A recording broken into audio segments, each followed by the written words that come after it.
It's just kind of my connection to the rest of the world.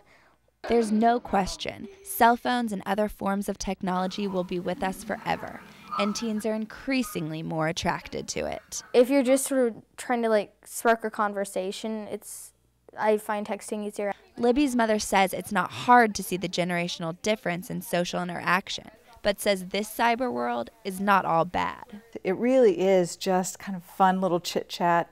I view it as kind of throwing paper airplanes to each other, or I equate it with passing notes in class, except that they can do it afterwards. So if it's not the social aspect that's scaring the older generation, then what is it? Every now and then I kind of give a pretty harsh wake-up call. A recent study released by the Associated Press found that 50% of young adults between the ages of 13 and 24 have been targeted for some form of digital abuse. There are lots of individuals out there who will take advantage of innocent kids. In a public statement released by the Attorney General of Texas, Greg Abbott, he said, "Kids should be taught not to respond to strangers' messages or any messages that may make them uncomfortable."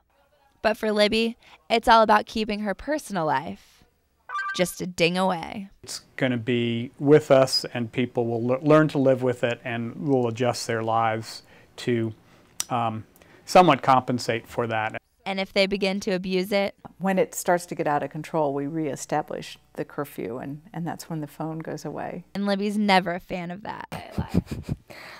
I actually did get my phone taken away, and it's really hard to stay in touch with friends. For SMU-TV, I'm Haley Nelson.